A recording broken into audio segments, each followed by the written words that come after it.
kuma bai inganta ba ta fuskar karamci da kima. To sannan na buga misalai kan cewa ana haihuwar makaskanta da wannan sifa, da haka ba zai yi ta zama an haifa annabi da ita ba. Shine abin da ake cewa kamar na buga misali, ba misali bane, ni korewa ne ba a haifa annabi da ita ba, kuma abin da yake tabbatar da kore ta samuwarta a makaskanta, shi kuma madaukaki ne, ba yadda za a yi ka haɗa makaskanci da madaukaki. Ibn Sayyad wani mutum ne wanda malamai na sun sani a zamanin annabi ya bayyana aka haife shi, har ana ce masa Dujjal saboda shedancinsa, dan Yahudawa ne, ba Yahude ne dan Yahudawa, har ana ce masa Dujjal, wanda har sayyidina Umar yayi ta kokarin zai kashe shi, da annabi ya ce masa Dujjal ne. To sai da annabi ya gane Umar yana kokarin kashe shi, sai ya ce da shi, ka sani in shine babban Dujjal din da zai bayyana a ƙarshen duniya, to Allah ba zai baka ikon kashe shi ba. Idan kuma ba shi bane, to dan me zaka kashe shi? To wannan shine ya rage himma sayyidina Umar ne ya kashe shi. To amma Umar a gaban annabi yana rantsewa saboda shedancinsa da ya sani cewa shine Dujjal, kuma annabi bai taɓa musawa ba. Jabir ibn Abdullahi al-Ansari shi ma yakan rantse ya ce wallahi ibn Sayyad shine Dujjal. Har akan tambayi Jabir, me yasa kake rantsewa? Sai ya ce saboda Umar yayi ta rantsewa a gaban annabi kuma annabi bai musa ba, bai ce masa ya daina ba. To shi wannan ibn Sayyad din shi kansa da kaciya aka haife shi da yankakken cibi.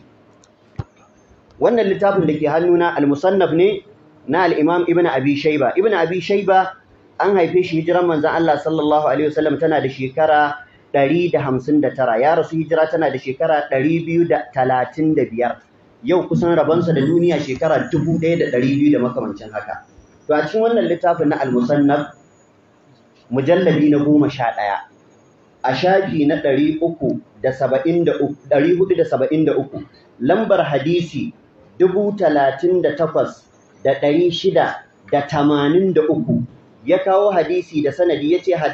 haddathana Fudail ibn Dukayn an Sufyan an Abdul Malik ibn Umair an Abi Salama an Ummi Salama matar Annabi sallallahu alaihi wasallam ce, Allah ya kara mata yadda, qalat tace waladathu ummuhu masruran mahtuna, mahaifiyarsa ta haife shi da shayi kuma da yankakken cibiya. Yace ta'ani ibn Sayyad, tana nufin wancan Dujjal din. Kaga kenan ana haihuwa ƴaƴan arna da wannan, tare da cewa shi ibn Sayyad din bayan manzo Allah ya bar duniya ya musulunta. Shi yasa Hafiz ibn Hajar a cikin al-Isaba fi tamyiz sahaba da yazo magana a kansa sai yace ba za a ce sahabi bane, domin tsawon rayuwarsa da annabi bai musulunta ba, sai bayan rasuwar annabi ne ya musulunta. To haka sai dai a kirga shi a matsayin tabi'i, domin sharadin sahabbantaka sai ka gamu da annabi kana musulmi kuma ka mutu akan haka. Wannan kuma musannaf ne shi ma na Abdurrazzaq As-San'ani, wancan na Ibn Abi Shayba, wannan na Abdurrazzaq As-San'ani. Abdurrazzaq As-San'ani wannan littafin a mujalladin sa na 10, shafi na 333, lambar hadisi 20,996. Abdurrazzaq As-San'ani yace akhbarana Abdurrazzaq, mai ruwaya Ma'mar kenan, an Ma'mar an Hisham ibn Urwa an abihi, daga Urwa dan Zubairu. Urwa dan Zubairu da ne ga Zubairu dan Awwam, jikan sayyidina Abubakar, dan na Asma'u, dan haka shi ya zauna a gidan manzo Allah sallallahu alaihi wasallam a wajen nana Aisha. To shi Urwa yake bada labari, yace qala wulida ibnu Sayyadin a'wara muqtatan. Ibnu Sayyad din nan an haife shi da ido ɗaya kuma da shayi. Idonsa ɗaya bai da lafiya amma an haife shi da shayi. A wancan hadisin an ce an haife shi kuma da yankakkiyar cibiya.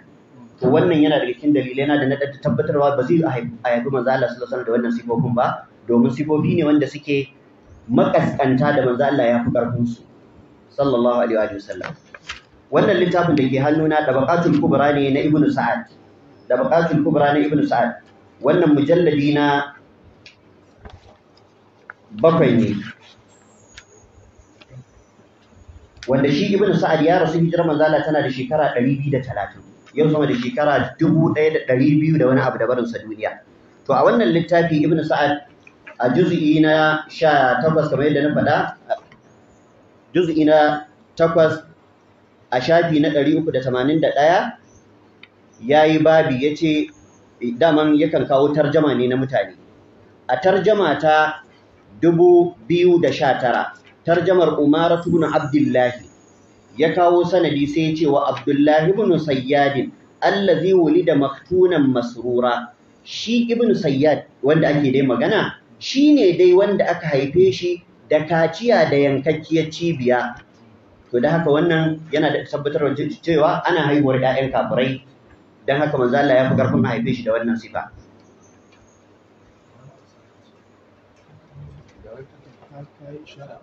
To na yi ishara zuwa ga isaba a cikin jawabi na baya. To sannan sai magana cewa ana haihuwar dabbobi da ido mai kama da kwalli, wanda wannan yake nuna ba sifa ce ta ɗaukaka ba, domin manzo Allah sallallahu alaihi wasallam Allah yana bashi komai ne madaukaki, baya ko annabawa aka ba abu to in za a ba annabi sai an masa ƙari don a bambanta shi da su. Dan haka sifar kwalli ko bakin ido mai kama da an sa kwalli ana samun ta hatta a cikin dabbobi. Wannan littafin da ke hannuna Mirqatul Mafatih ne sharhu Mishkatil Masabih na Al-Hafiz At-Tibrizi, wanda ya rasu hijira tana da shekara 741, yau kusan shekara 700 bayan rabuwarsa da duniya. Ya kawo hadisin na Aisha wanda take bada labari akan ragon da manzon Allah yakan yi layya da shi. Sai ta ce wa yanzu rufi sawadin, kuma ragon yana kallo cikin baki. Kalmar wa yanzu rufi sawadin, yana kallo cikin baki. A ƙasa mai sharhi yace yanzu rufi sawadin ai haɓin idan sa baki ne. Da haka wannan sifar ta tabbata hatta a cikin dabbobi.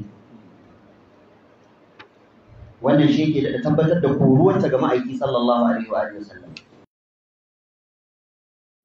To haka nan ƙari akan da wancan abin da na riga na faɗa,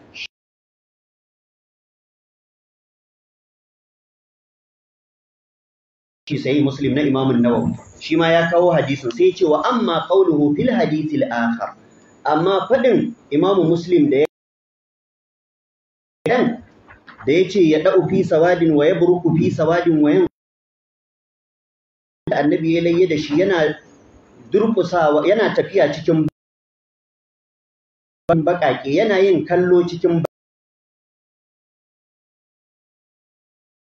kafafuwansa wa baɗanahu da cikinsa wa ma haula ainai aswadun, duk baki ne.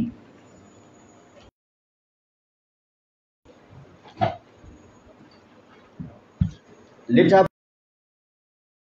Al-Fa'iq ne fi garibil hadith, Al-Fa'iq fi garibil hadith na Zamakshari, wanda Zamakshari 83, shi ma yau sama da ya. Kuma shi littafin daman an yi shi ne don fassara kalmomi da suka zo a cikin wanda ba kowa ke iya fahimtar su ta farar ɗaya ba. To sai ce kalmar ma'ana maddar da take nuna sallallahu alaihi wasallama bi kabshin aqrana, an zo annabi da rago mai fadin yana tafiya cikin baki.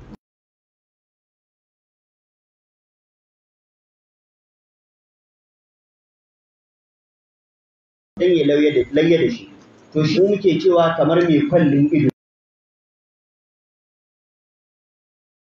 Gara da su kan cewa wannan sifar tana manzo Allah sallallahu alaihi wasallama ya tsarkaka ya alaihi wasallam gaburan a jingina masa, kamar yadda bincike na ilimi na malamai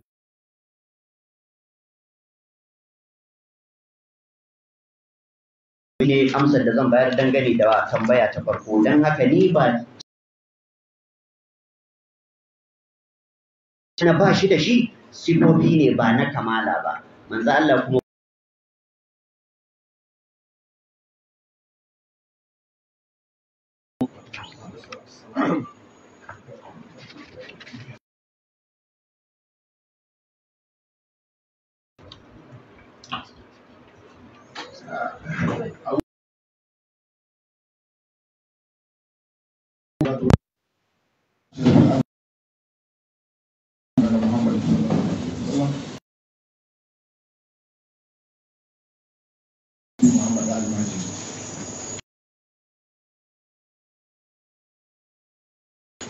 kamar yadda muka ji yanzu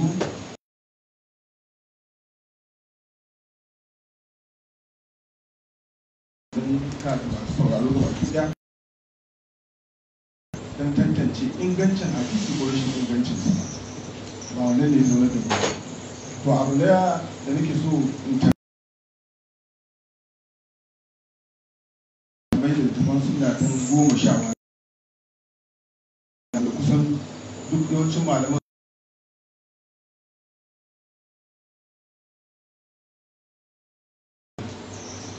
to a cikin littafan gabaki ɗaya da ka karanta ne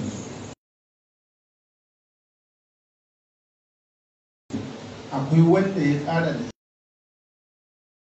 kai ma da yan ana haihuwarsu a haka dan ya tabbatar da hadisin ya koyi a cikin da Allah ko ni ne ban ji ba ka karanta mana wani daga cikinsu da ya buga misali da haka cewa yana daga ka'ida da aka kawo cewa Abu Zabas ba ruwansu da abin da yake Abu Zabas ba ruwansu da abin da yake a cikin hadisan la'alla ko ni ne ban ji ba cikin malaman da suka kore wannan hadisin cewa bai inganta ba akwai wanda ya faɗi abin da ka faɗa. To Ibn al-Qayyim a cikin Zadul Ma'ad ya faɗi haka domin shi ya kawo cewa annabi ba hadisin Ibn Sayyad cewa ga kafiri ma an haife shi da kaciya yana daga cikin dalilan da za a kore wa annabi ita. Amma akwai shift da akwai assistant. To yana a karanto mana inda ya buga misalin da ka buga a kokarin korewa cewa kafin abinci shi ba za Allah haka ba suwa da suwa ma haka aka haife su kafin a kai ga binciko na Ibn al-Qayyim a ba annabi da kaciya ya kore kuma ya kawo magana Ibn Sayyad wanda dukkanin Ibn Sayyad wannan shine makasudin su tabbatar da haihuwar da kafirai da wannan sifar dan su karfafi dalilin su na kore ta daga annabi. In ka bance idan ana tarihin wani mutum ana faɗin kasa ismail da aka haife shi ko mu bai zatin haihuwarsa wani abu ne da in ana magana manzo ko kuma ce ni tambayar da nake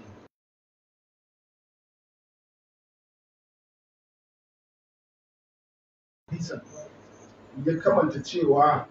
ai ba kamantawa tare da girmama to ya goya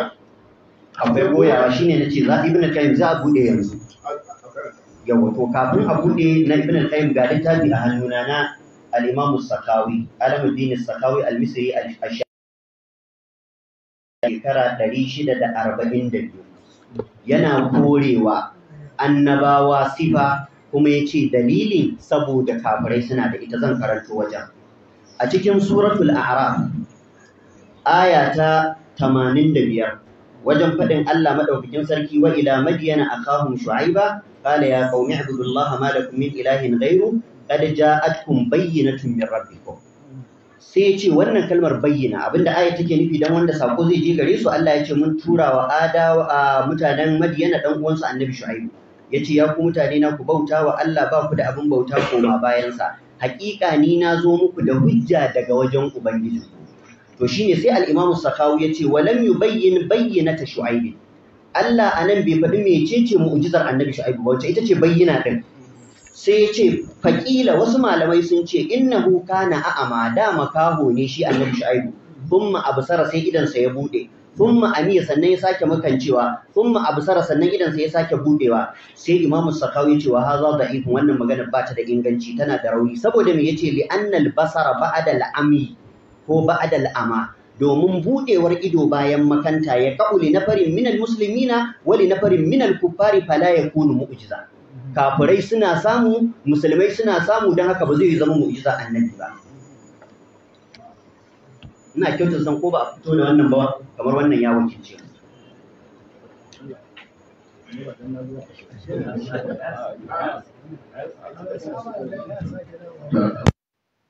Alhamdulillah, alhamdulillah, ni suna na Idris Abba Limanci. Bayanin da zan anan shi ne malam a maganganun da yake faɗa ya kawo waƙadi talafal hubbasu masu kiyaye hadisi sun samu sabani. Ya kawo wani ibara ba ɗaya ba ba biyu ba,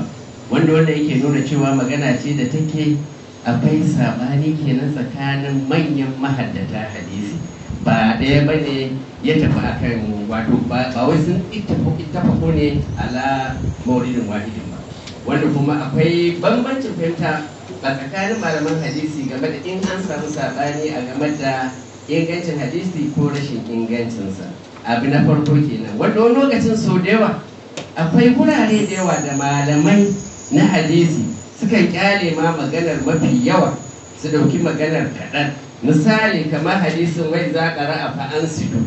wanda Baihaqi ya kawo cewa ya haihu maɗin ya ci hadisi ne rarrauna, bayan shi Abu Hatim Razi ya ci hadisi ne rarrauna, bayan shi Abu Dawud da Sijistani ya ci hadisi ne rarrauna,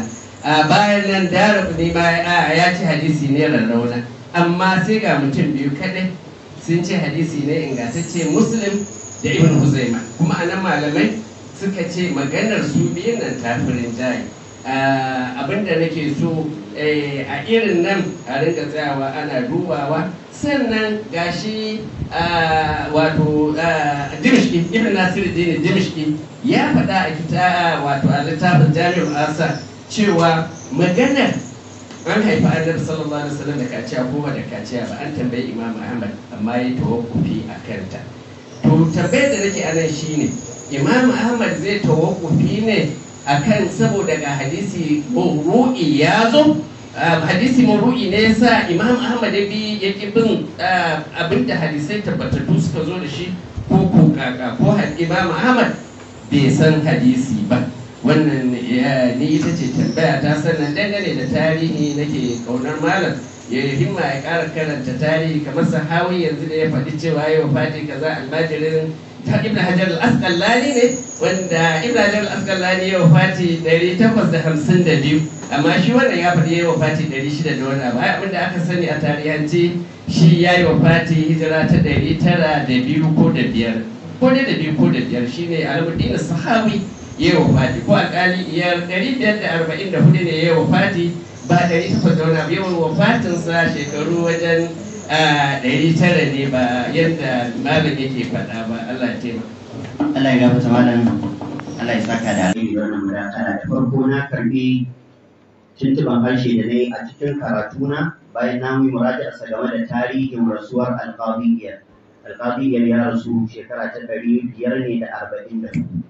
Shi kuma Imam Sakawi da malam ya faɗa, Sakawi biyu ne, ba ɗalibin Ibn Hajar ba, wannan ya ma riga Ibn Hajar zuwa, da haka ba wancan nake ne ba. Yawwa. Na biyu, ala gafata malam, ba wata matsala a duniya da ba a yi sabani a kanta ba. Duk duniya ko wata matsala an yi sabani. Amma malamai sun sanya ƙa'ida, a yi sabani ba shi ne hujja ba, dalilin mai sabani shi ne hujja. Har ma sukan ce wa laisa kullu khilafin ja'a mu'tabara illa khilafan lahu hazzun min an-nazar. Dan an yi sabani, wani ya faɗa, wani ma ya ce Allah ba ɗaya bane, shi kenan sai ya zama akwai sabani akan Allah ba ɗaya bane, hujja za a kalla. Malaman da suka ce hadisin ya inganta, ba wanda ya kawo hujja ta ilimi, shi yasa duk malamai suka kaurace musu, suka dogara da ilimi. Imam Ahmad da malam ya ce ya yi tawakkufi. Ibn Rajab al-Hanbali a cikin Lataiful Ma'arif ya kawo maganar Imam Ahmad. To a ka'ida ta ilimi, wanda ya sani shi ne hujja, ba wanda bai sani ba. Shi Ahmad tawakkufi yayi. Tawakkufin nan nasa zai iya yiwa rashin sani ne, ba wanda yake yayi a hada da komai da ilimi. Amma sauran malaman ilimi da su suka yi magana, suka faɗi hujjoji, to magana su ita ce abin duba, ba magana wanda ya shiru ba.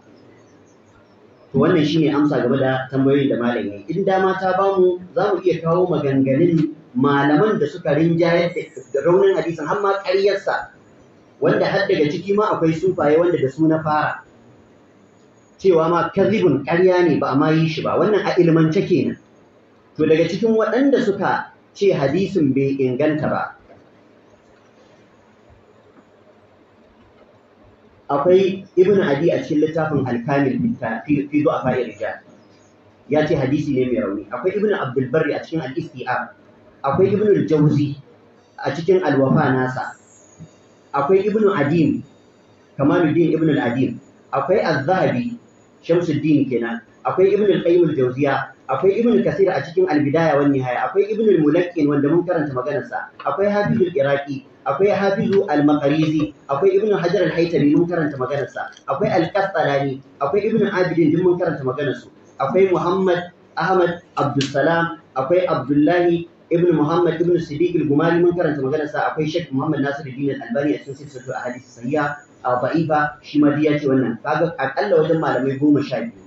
wanda idan za a yi magana akan wanda suka ce hadisin ya inganta, mutum biyu ake kai kawo a kansu. Imam Hakim Abu Abdullahi Naisaburi da yace tawatar, Hafizu Zahabi yace ba fa yana nufin tawaturi na ilimin hadisi ba. Tawaturi ana nufin magana ta yada a gari, haka ake faɗa. Domin at-tawatur bi ma'anahu al-lughawi huwa al-intishar wa at-tadabbur. Shine abu ya yadu kowa ya ta faɗa. Amma inda za a zo bincike na ilimi za a tarar fanko ne fankan fayo kamar yadda wannan abin yake. To haka nan biya a cikin muktara da yake hadisin da'if sahihi ne, shi ma Hafizu Zahabi da dukkan waɗannan sauran malaman sai da suka fi maganganun su daki a ilmance suka kore su. To wannan shine amsa a takeice dangane da wannan magana dan karɓa a kanta.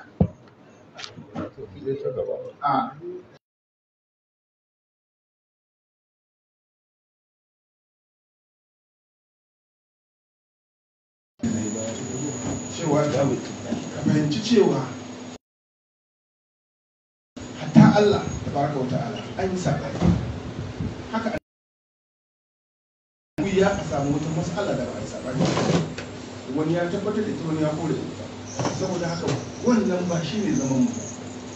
ba shi ne zaman mu ba. Zaman mu a nan siyakin maganar ta kai ka jero kore hadisi guda biyu da kai, shi ne zo na shi ne na ce a cikin malaman da suka kore hadisin akwai wani cewa wannan hadisi ba haka yake ba, domin tumakai ma da 'ya'yan arna ma haka ake haihuwa da akwai akan wannan magana wanda ka kwaikwaya mu zauna nan don mu ji suwaye suka yi da hadisin suwaye ba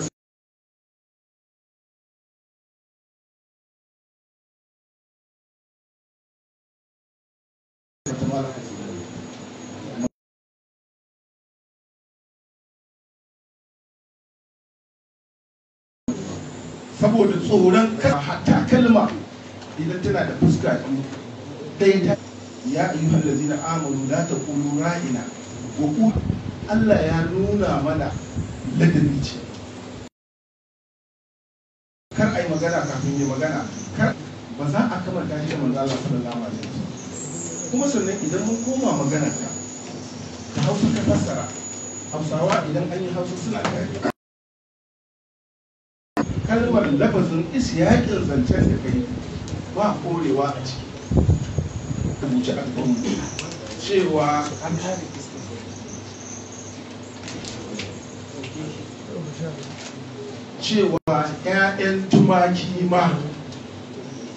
‘ya'yan tumaki ma, ‘ya'yan arna ma, duk bahaushe bai da bukatar ka fassara masa, ya san kana kamanta na gaba ne da na baya. Duk wanda ya ce shi ma ya zo, to yana tabbatar da cewa wanda ya zo din nan, to wannan shi ma ya zo,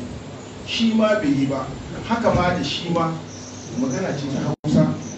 wanda mu ba mu fahimci, ko mu ce ni ban fahimci korewa kake yi ba. Tun da wannan kalmar ta zo ma,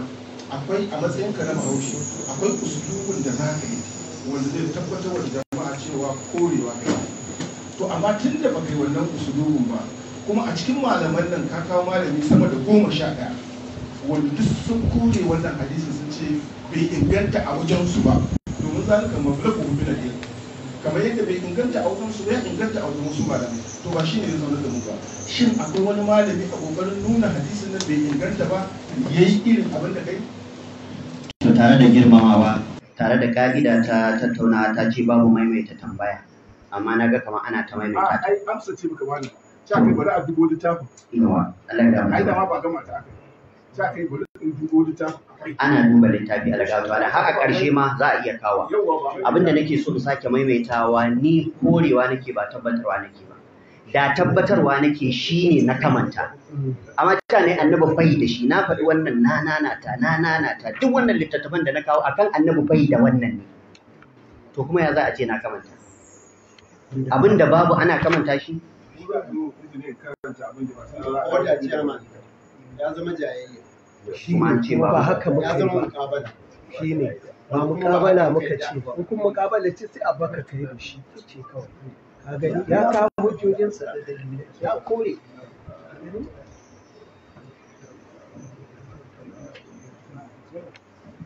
ya kamata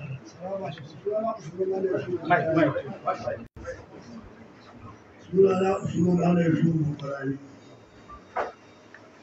Magana da ake yi ba cewa ake ana maimaita ba, magana ce guda ɗaya ake kanta ba kuma zo ƙarshe ba, kuma haka ba maimaita ta ake ba.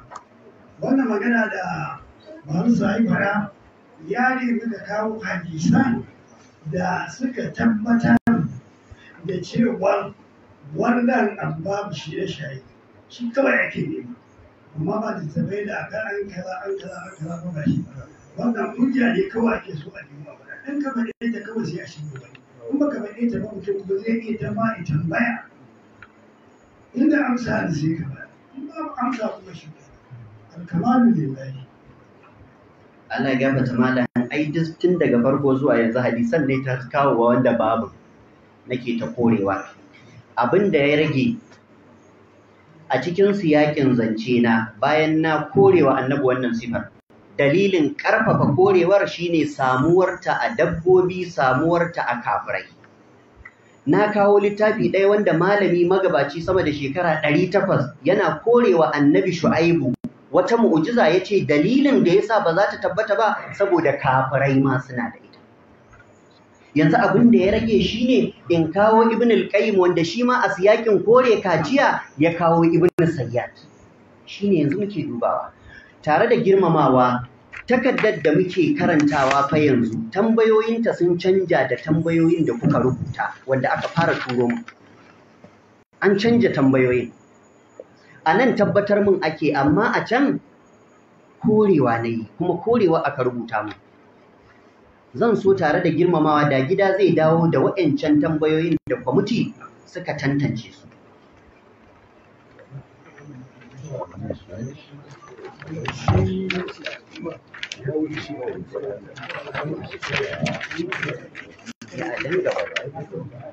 shi abin da aka rubuta a cikin su wannan tambayoyi aka ba kwamiti na tantancewa a sa wani na bidiyo clip a rubuta harafi an zo da wannan abin da aka rubuta sai aka rubuta shi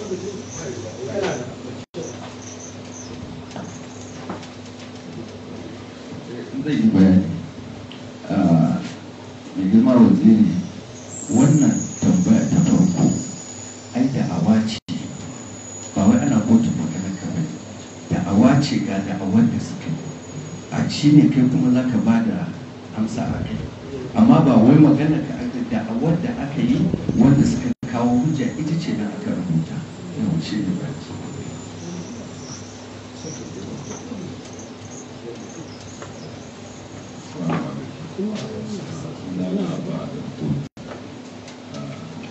ina fatan da Allah wanda hankalin mu jawo da gida abin da ya tara mu ba mun taru ba don mu kora wani ko wani ya koyi mun taru ne domin an kawo wa gwamnati korafi ya ce girma wasu ya faɗi akan waɗansu mutane abin da su ma da rigi suke tun da ba ka da tabbas ba mutum ya ce ni kaza ba kai ka ɗauki lafuzansa ne ka ɗauke su a haka to dole a duba a gani haka yake nufi ko ba haka yake nufi ba to wannan shine amfanin mu zo mu zauna da shi mu tambaye shi ai ya gaya mana menene abin da ke nufi saboda haka ba kuma kamar mai girma zai da faɗi mu ba alƙalai ba saboda haka mu nan muna so ne mu duba mu samu maslahar al'umma da yanda jama'ar mu za su zauna lafiya sai da haka amma in muka ce za mu dinga ɗaukar kamar in mu zo mu jadala to an faɗi muƙabala ita kuma muƙabala matsalar ta ba a tashi da yarjejeniya da komai ba abin da suke cin mu sai dai rigima to mu kuma ba haka muke so ba gyara muke so ya samu idan an samu kurakurai ga malam lawan waɗanda ainihin sun zama kurakurai sai mu tabbatar masa da shi amma idan muka ci gaba kuma muka samu daidai to sai mu wayar da kan jama'a ba abin da bawan Allah ne yake nufi ba kenan wannan ita ce amana ta ilimi amma duk lokacin da muka ɗauki alima ma'ana me muke ji a ranmu to za mu sha wuya mun maimaita wannan ko a gaban mu imamu shafi yana cewa duk sanda zan zauna in tauna da wani mutum naka ce Allah ka sa gaskiya ka fito daga wajensa dan in kawo ibn taymiya wanda ake ga shi ne kamar uban mujadala ko wani abu da kansa wani suna magana da shi yana faɗar kalmar sai ce wallahi da ni ne na faɗa na kamunta amma kai ba ka ba ba saboda shi har da take tare da kai wannan mutunta juna kenan sannan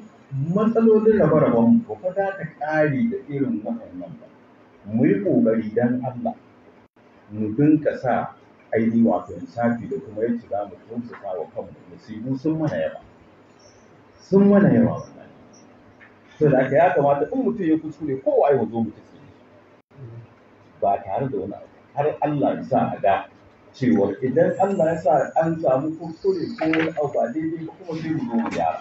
in abun ya fi ƙarfin mu sai mu kai da ba gyara amma kar mu zama mu dinga wani abubuwan da za su zo kuma da dawo a junan mu nan kamar yadda muka faɗi dan shura ne babu zancen tijjaniya babu zancen ƙadiriya babu zancen ainihin dalala babu zancen tafiya mu shura ne wanda gwamna ya kafa mu dan mu taimake shi bisa ayyuka wanda yake yi da abubuwa da za su taso masa yake ma bai mana iyaka ba kowane abu na su za mu shiga wannan shine fasta sa'inan namu to kamata yi mu zo da abin da zai zama maslaha mu zo da gyara idan da kuskure mu gyara sai da haka mu ba mu ne masu ƙara ba kar mu zama lauyoyin masu ƙara mu yi a hankali da Allah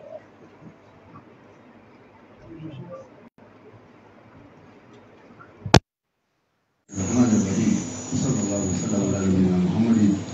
وعلى اله وصحبه اجمعين. نعم السلام عليكم ورحمه الله وبركاته.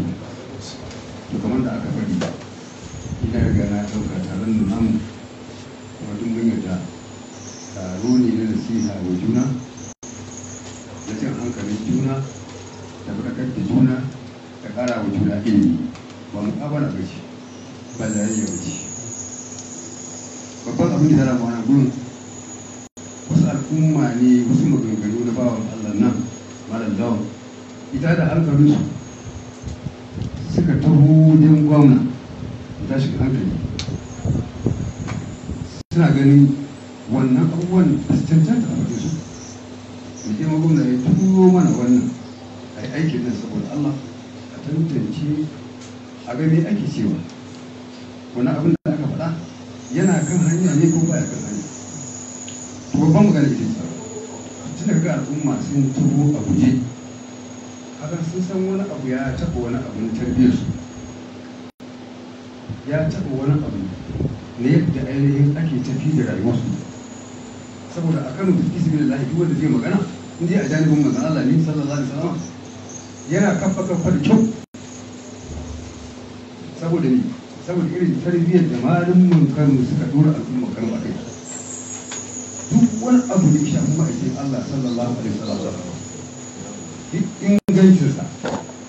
duk rauninsa shi za ka a wani kawo mana da suka rage su shi suka rage da kai zargaran wani abu da ke faɗa shi kamar da fara da su kaga ai ya gaya wa kowa cewa ya san waɗannan hadisai ba kuma duk malamai duk ran mu ne mun karanta don kowa isan cewa waɗannan hadisai ba da ke karanta ba wasu mutifai ne wasu ma mawu'ai ne a wani muri ko idan sai an karanta wannan an sanar da al'umma wannan amma malamin ya fi cewa muna karanta su ne don saboda hankalin ya kwanta don saboda mu samu ainihin farin ciki da sauran da ya fi wannan a cikin zaɓe saboda ka duk mai zuwa wajen karatun muridi hankalinsa a kwanci yake cewa waɗannan hadisai ya san cewa akwai wani a cikin su wasu kuma ya san a cikin akwai mawdu'i a ciki inda malam ya faɗa karar a ciki kuma duk malamin suna nan bayanin inda matsalar take malam shine wajen yadda za ka yi wa al'umma kanun magana